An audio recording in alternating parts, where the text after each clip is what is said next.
پھر ساحل عمر نے اس تصویر پر نظر ڈالی۔ ٹیبل لیمپ کی روشنی میں وہ کچھ زیادہ ہی پراسرار محسوس ہو رہی تھی۔ تصویر جوں کی توں تھی، اس میں کوئی تبدیلی نہ تھی۔ کھوئی ہوئی لڑکی کو آج اس نے بہت قریب سے دیکھا۔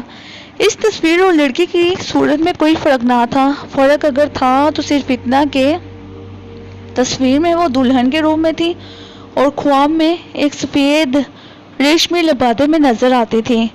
نئے نقش یہی تھے، البتہ چہرے کے رنگ و روپ میں تھوڑا سا فرق تھا۔ وہ خواب میں اس لڑکی کو پریشان دیکھ کر خود بھی پریشان ہو گیا تھا۔ اس کی سمجھ میں نہیں آ رہا تھا کہ اسے ایسی کیا غلطی سرزد ہوئی ہے کہ وہ اذیت میں مبتلا ہو گئی۔ یہ بات بھی اس کی سمجھ میں نہیں آئی تھی کہ اس کا اس لڑکی سے کیا ربط تھا۔ اب تک ساحل عمر نے اسے تنہا دیکھا تھا، مختلف انداز میں، مختلف جگہوں پر۔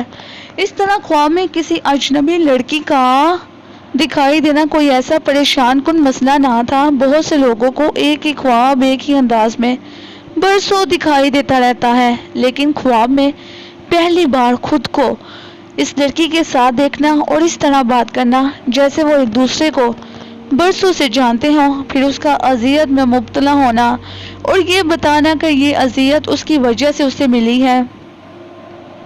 کوئی نیلی آگ اسے جلا رہی ہے۔ آگ تو سرخی مائل پیلی ہوتی ہے، یہ نیلی آگ کہاں سے آ گئی؟ اس سے آخر ایسی کیا غلطی سرزد ہوئی کہ اگر کوئی غلطی ہوئی بھی ہے تو اسے کس طرح متاثر ہو گئی؟ یہ بات سمجھ میں نہ آنے والی تھی۔ ساحل عمر کمرے کا دروازہ کھول کر لانچ میں پہنچا۔ اسے پیاس لگ رہی تھی۔ فریج سے ٹھنڈی بوتل نکال کر 2 گلاس ٹھنڈا پانی پیا۔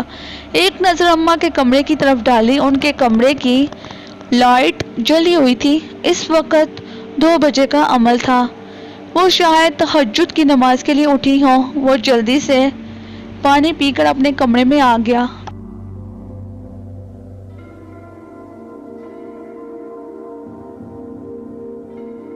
اگر انہوں نے اسے اتنی رات کے اپنے کمرے سے باہر دیکھ لیا تو سوال جواب کا سلسلہ شروع ہو جائے گا، اور اس وقت وہ کسی بھی طرح کے سوال جواب کے موڈ میں نہ تھا۔ کمرے میں آ کر اس نے ٹیبل لیمپ بجھا کر ٹیوب لائٹ جلائی اور یوں ہی بے خیالی میں ٹہلنے لگا۔ اس کا دماغ اس معمے کو حل کرنے میں لگا ہوا تھا۔ یہ بھی تو ہو سکتا ہے کہ محض خواب ہو، حقیقت سے اس کا کوئی تعلق نہ ہو، لیکن اس بات پر اس کا یقین کرنے کو جی نہیں چاہ رہا تھا۔ اس لڑکی کا کربناک چہرہ، نیلی آنکھ کا ذکر، اس تکلیف کا اسے مورد الزام ٹھہرانا، سب سچ معلوم ہو رہا تھا، لیکن اب مسئلہ یہ تھا کہ وہ اس بات کا کس طرح پتہ چلائے جس کی وجہ سے لڑکی کرب میں مبتلا ہوئی ہے۔ یہ سوچتے سوچتے وہ اس تصویر کے سامنے ٹھہر گیا، اس تصویر کو غور سے دیکھنے لگا۔ اس کی نظر اس کی پیشانی پر بنے بچھو پر تھی۔ تب اسے اچانک بازگر یاد آیا۔ وہ اس بچھو کو دیکھ کر کیسا طیش میں آ گیا تھا۔ وہ بے اختیار اس بچھو پر جپٹا تھا۔ اس نے 1-2 اجنبی نام بھی لیے تھے۔ اس نے دیکھا تھا کہ یہ بچھو دوڑ کر تصویر کے پیچھے چلا گیا تھا اور باوجود کوشش کے مل نہیں سکا تھا۔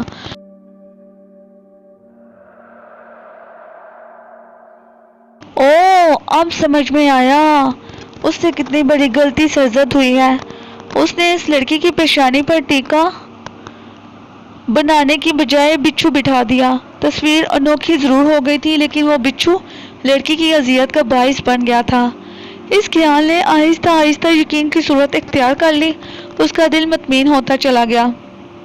صبح اٹھتے ہی سب سے پہلے کام اس نے یہ کیا کہ فریم سے تصویر کو نکال کر اپنے اسٹوڈیو میں جا کر بورڈ پر لگایا اور ٹیوبوں سے مختلف رنگ نکال کر پلیٹ میں رکھے اور برش اٹھا کر مختلف رنگوں کی آمیزش کرنے لگا۔ اس نے فیصلہ کر لیا تھا کہ کیا کرنا ہے۔ اگرچہ اس نے یہ بچھو بڑی محنت سے بنایا تھا اور وہ اس کی توقع سے کئی اچھا بن گیا تھا، بڑا زبردست، بہت جاندار، لیکن اس بچھو کو صفائے ہستی سے مٹائے بغیر چارہ نہ تھا۔ اس بچھو کو کسی کی پیشانی کا ٹکا بنا کر اس نے بہت زیادتی کی تھی۔ وہ نازک سی لڑکی اگر اس بچھو کو اپنی پیشانی پر محسوس کر کے کسی کرب میں مبتلا تھی تو وہ حق پر تھی۔ ہماری ناک پر اگر مکھی بھی بیٹھ جائے تو ہم کیسے بے چین ہو جاتے ہیں۔ برش پر رنگ لگا کر وہ بچھو کو مٹانے لگا۔ اس نے طے کر لیا تھا کہ وہ اس بچھو کو